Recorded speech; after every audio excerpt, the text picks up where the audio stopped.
for the season he has experienced. Okay, so let's call on brother, my son Dayle, for his testimony.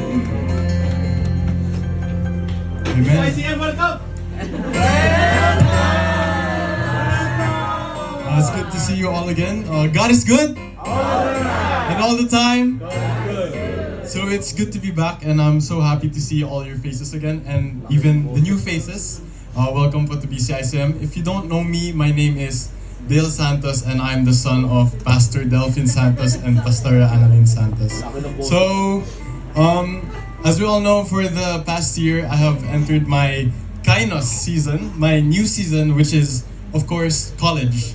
So, the past 11 months has been, it's been a lot of ups and downs, and I've had a lot of expectations that were reached and some that were not. And I would just like to thank the Lord, since He always guided me all throughout the way of my journey. So I would like to talk about some things. First, I would like to talk about my travel to the Philippines. So, living my whole life here for 18 years, entering the Philippines wasn't easy. It's an entirely new environment, and there were countless culture shocks that really surprised me. For example, like, syempre yung mga EPs. There's a lot of flying cockroaches. It's very scary, and I had to deal with those. Yeah, and of course, the people around me, all of them speak pure Tagalog. So whenever they talk to me, I'd be like, ano? And especially the hardest struggle was, for example, commuting. And I'd ask the driver for the price. He'd say something like, 13, 15. Tapos bibigay ako 12. Tapos sasabihin niya, sabi ko sa'yo 15. Tapos sasabihin ko, ano yung 15? So it's been a tough journey. And honestly, entering the Philippines, I had no plans. I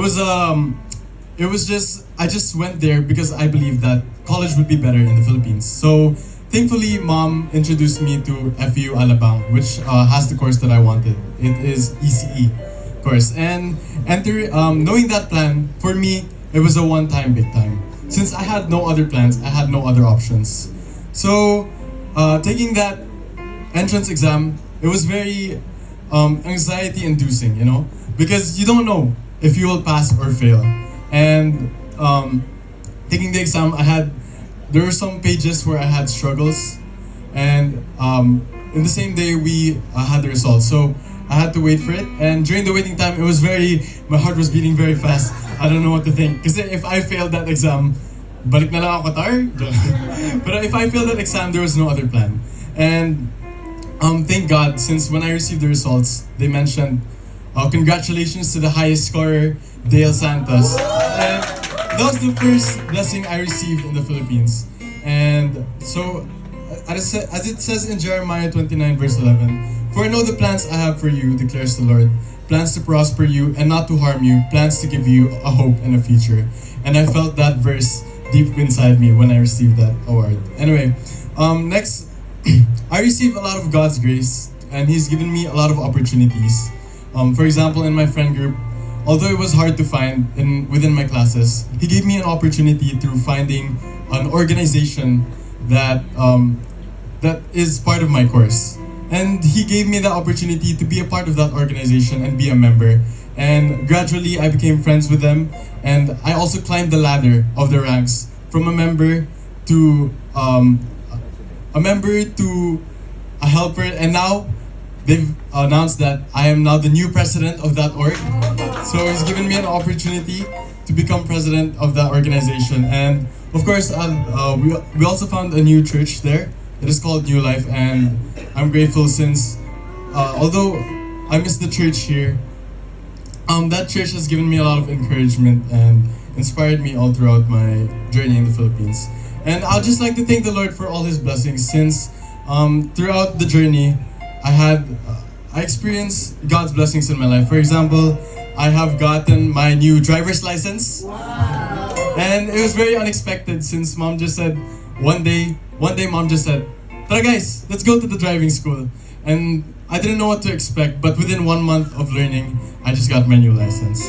And then I also like to thank God, since my course isn't that easy. Of course, engineering courses are not as easy as you expect, and you're very prone to becoming an irregular student early in the years. But thank God, God has guided me. God has guided me all throughout, and from 30 students at the start of the year, we only ended up with 6 students left for the third term. And thank God, I'm one of the highest scorers in those 6 people. And although the journey was hard, God said, we also have joy with our troubles because we know that these troubles produce patience. And patience produces character, and character produces hope. And this hope will never disappoint us because God has poured out His love to fill our hearts. I believe He has renewed me because throughout all these journeys and challenges, Anakainus, He has changed the way I look at it. Before, I used to be annoyed at my first day of school. I believe you've heard that story from Mom. My first day of school, I went out and bumabagyo. And since we couldn't use the car because of coding, I had to commute to school. And although I had to go to school wet, my shoes were wet, my clothes were wet, and yeah, everything was wet. And it wasn't the best day of school. But now looking back at it, I believe it was just a moment that was fun and memorable. And I could say that even though it was a struggle at the time, I can really look at those moments and enjoy them since it has made me the person I am today. And no matter how hard the challenges get, God never fails to show His unwavering love and faithfulness, guiding us through every trial with His endless grace and mercy. So I'd like to thank God for all the achievements I've received, and I'd like to thank the church since you have given me your support and your prayers all throughout. To God be all the glory. Thank you. Magtatagalog ka.